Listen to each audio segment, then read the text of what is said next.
Halo sobat investor, jumpa lagi di channel Investor Jelata. Dan kali ini masih video tentang rilis laporan keuangan kuartal 2 ya. Kalau yang sebelumnya sudah Bank BTN ya, kali ini masih di sektor perbankan, yaitu Bank BTPS ya, BTPN Syariah ya, yang sudah juga rilis laporan keuangan kuartal 2. Dan seperti biasa sebelum kita mulai, untuk teman-teman yang baru saja mampir di channel ini atau yang sudah sering mampir tapi belum subscribe, bisa di subscribe channelnya dan jangan lupa klik loncengnya agar tidak ketinggalan informasi-informasi yang mungkin berharga untuk teman-teman semua. Dan sekali lagi terima kasih untuk teman-teman yang sudah sering like, yang sudah subscribe dan komen di channel ini. Dan ini juga ya, sebelumnya juga saya sudah membuat video tentang gurita bisnis Astra Internasional ya, yang dikendalikan asing. Nah, maksudnya apa tuh dikendalikan asing ya? Kalau teman-teman penasaran ya dan ingin tahu saat ini tuh ASI bisnisnya apa saja ya, bisa ditonton di video ini ya. Nanti linknya juga saya taruh di kanan atas ini ya, dan atau di kolom deskripsi. Oke, kita langsung masuk ke BTPS. Pengenalan singkat saja.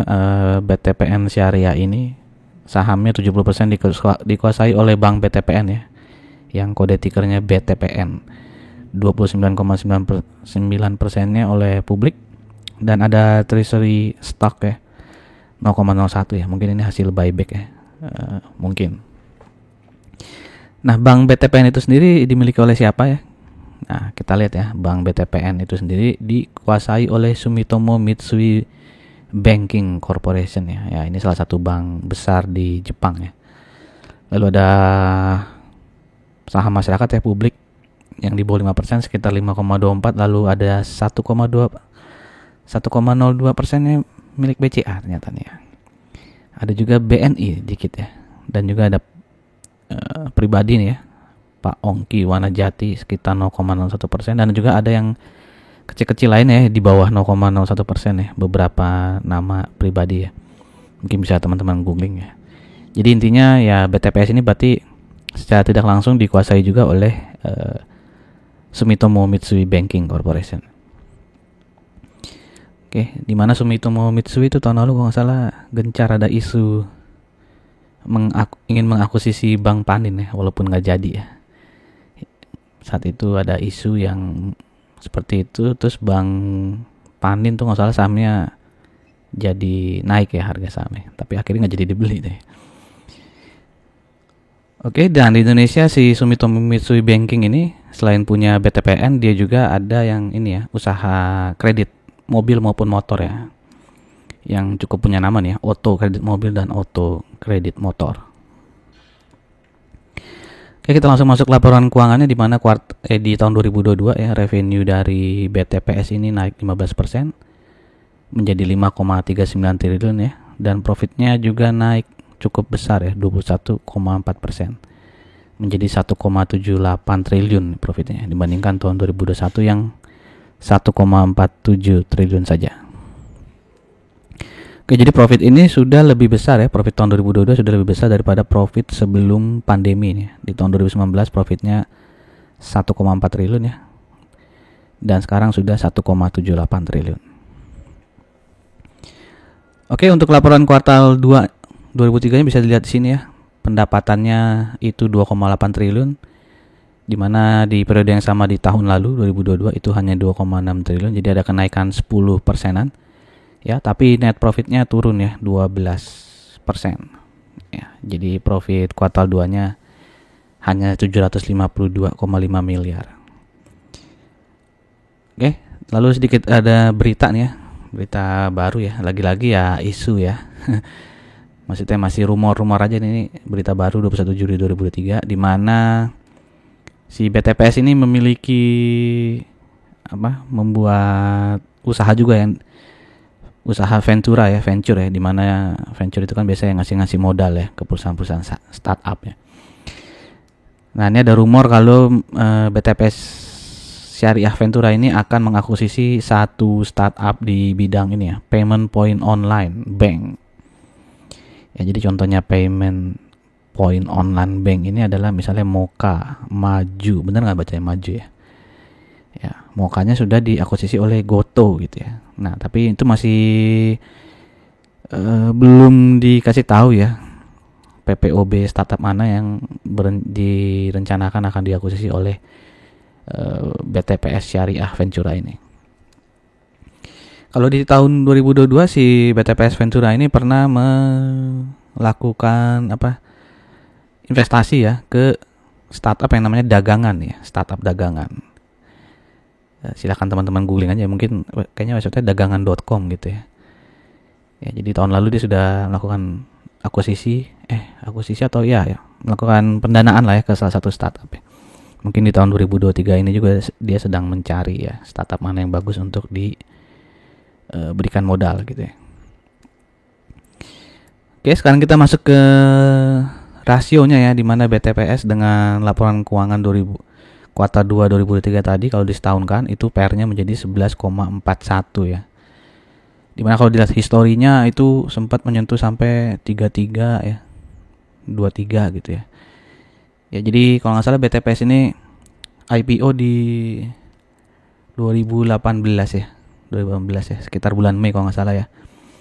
Jadi di awal-awal dia tuh naik banyak tuh ya, makanya PR-nya 23 sampai 33 nih ya. Oke, jadi kalau dibandingkan 33 ya jelas ini lebih rendah ya. PR-nya masih terbilang rendah, terbilang murah, tapi perlu diingat ya, sejarah itu belum pasti terulang ya. Belum tentu dia akan menyentuh PR 33 lagi ya. Begitupun dengan PBV-nya ya, saat ini PBV-nya 1,95. Kalau dilihat historinya ya, ketika harga sahamnya lagi naik-naik itu bisa PBV-nya sampai 6 dan 4 ya. Oke. Kadang-kadang kan orang lihat rata-rata 6-7 tahun terakhir PBV-nya berapa gitu ya. Nah, kalau di sini kalau teman-teman rata-rata mungkin berapa tuh ya? 3 komaan mungkin ya. Silakan teman-teman hitung ya rata-ratanya. Tapi sekali lagi ya, belum tentu ya. Belum tentu dia akan menyentuh lagi PBV 3 komaan ya, atau bahkan 6 komaan itu belum tentu. Walaupun mungkin saja terulang ya, tapi jangan berinvestasi dengan harapan tapi PBV-nya bisa sampai 6 nih, berarti bisa naik 3 kali lipatnya ya. Ya, jadi tetap ada kemungkinan tidak terjadi ya. Oke, lalu ROE-nya 17,05% dan DARE 1,45 ya. Lalu kalau kita lihat dengan bank syariah lainnya gitu ya, mungkin yang paling terkenal ya BRIS ya, BRI Syariah. Tadi BTPS berapa? PR 11,41 ya. Nah, kalau BRIS ini laporan kuartal 2-nya ya belum keluar ya, jadi ini masih menggunakan data kuartal 1 2023 yang disetahunkan. Itu PR-nya 13,24 ya. PBV-nya 2,14 ya. Nah, kalau BRIS ini nggak pernah ya PBV-nya sampai 6 ya. Sampai 4 kali aja belum pernah nih ya BRIS ya. Lalu ROE-nya 16,16% ya, dengan DARE-nya 7,71. Lalu kalau kita lihat bank lainnya lah, misalnya bank yang bukan syariah nih ya, bank konvensional ya yang terkenal di Indonesia ya, ambil contoh BBRI lah ya. Itu PR-nya 13,61 ya. PBV-nya 2,85. Bahkan BBRI aja di 6 tahun terakhir nggak pernah PBV-nya sampai 4 nih ya. Padahal kita tahu seberapa cuannya BRI gitu ya, seberapa besar tuh dia growth-nya tiap tahun, profitnya ya. Tapi PBV-nya selalu di bawah 3 nih ya. Oke. Lalu ROE-nya 20,94% ya, DARE 5,2. Nah, kalau kita bandingkan ya, ini saya dalam satu tabel ya. Dan lagi-lagi tadi BBRI itu masih menggunakan laporan kuartal 1 2023 ya, karena belum rilis kuartal 2-nya. Ya, jadi bisa dilihat EPS ya, earning per share-nya BTPS 198, BRIS 127 rupiah, BRI 413 rupiah ya. Dengan PER-nya BTPS 11,4, BRIS 13,24, BRI 13,61 ya. PBV-nya BTPS 1,95, BRIS 2,14 dan BRI 2,85. Ya, ROE-nya juga demikian ya. Ya, kalau bisa dilihat ya BRI emang lebih besar, tapi sangat wajar BRI memiliki PBV yang paling tinggi ya, karena dia yang paling keuntungannya, growth-nya selalu growth lah, selalu besar ya profitnya gitu. Jadi kalau teman-teman bisa lihat ya, ini PBV 1,95, BTPS saham bank yang top aja 2,85 gitu ya. Jadi kalau mau dibilang ini BTPS under value apa enggak sih, kalau menurut saya ya sih tidak under value ya. Kalau secara fundamental ya mendingan memang beli BRI lah gitu ya, yang udah pasti lebih kalau dilihat growth-nya, profitnya lebih bagus ya perkembangannya. Apalagi nanti kalau kuartal 2-nya BRI bagus gitu ya. Nah, secara fundamental seperti itu ya. Tapi kan kalau saham itu pergerakan sahamnya tidak selalu sesuai dengan pertumbuhan profitnya ya. Kadang-kadang memang terjadi anomali ya. Nah, kalau kita lihat di sini ya secara chart ya, BTPS ya di tahun 2018 sempat sampai ke berapa nih? 3.600-an, 3.700 ya. Lalu turun sampai murah banget ya, di bawah 800 ya, 700-an mungkin di sini ya. Ya, lalu dia sekarang berkisar di antara 1.200, 1.300 ya. Oke, nah kalau kita zoom ya. Nah, ini ya. Kalau kita lihat nih ya, walaupun kuartal 2-nya tadi total profitnya kan turun 12% ya. Tapi dia kalau dilihat secara teknikal nih, sejak bulan Juni akhir ya, dia tuh kecenderungannya uptrend ya, sedang mengetes resisten di 2340 nih ya. Ya, jadi dia uptrend ya. Sebelumnya dia ada resisten di sini nih ya.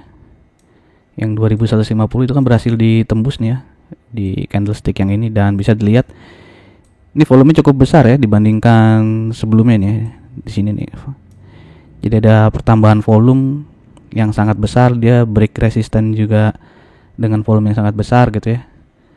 Ya, dia sekarang lagi ngetes nih ya, break 2340 ya. Ini saya pakai chart yang di hari Jumat ya. Saya belum tahu di hari Senin seperti apa nih chartnya. Ya, mungkin dia akan balik sebentar gitu ya, ke dekat-dekat 2150 mungkin ya. Ya, lalu setelah kesini ya belum tahu ya apakah dia akan naik lagi gitu ya, atau pas retest ya kebablas ke bawah gitu ya. Tapi sangat menarik ya secara teknikal kalau dia bisa tembus 2340 nih ya, bertahan di atas itu ya, mungkin dia bisa sampai mana nih target ya? Ya sekitar sinilah, di sini ya. Oke, walaupun keuangannya sih kurang bagus ya kuartal 2-nya. Jadi terserah teman-teman, mungkin style investasi teman-teman. Ya, ada yang ngelihat fundamentalnya ya, saklek di fundamentalnya, mungkin ada juga yang lihat secara teknikal. Oke, lalu bisa dilihat juga dividen historinya ya. Jadi dia IPO 2018 ya, 2019 dia langsung membagikan laba 2019-nya ya. 2021, berarti dia rutin ya. Oke, dengan bisa dilihat ini dividen payout ratio-nya selalu naik nih ya. Yang tadi awalnya 25%, di tahun lalu itu dividen payout ratio-nya 40% ya. Dengan dividen yield-nya kira-kira ya 3,32% ya. Tergantung teman-teman punya di harga berapa lah ya. Oke, jadi secara pembagian dividen sih bagus ya, karena DPR-nya selalu naik nih. Tinggal masalah labanya aja selalu naik atau enggak gitu ya. Oke, demikian saja informasi dari saya mengenai sekilas fundamental dari BTPS ya, maupun tadi sedikit bahas technical chartnya ya. Sekali lagi ini disclaimer on dari saya, tidak ada ajakan untuk membeli ataupun menjual. Silakan teman-teman melakukan analisa kembali sebelum take action. Oke, semoga video ini bermanfaat. Sampai jumpa lagi di video-video berikutnya. Salam Jelata.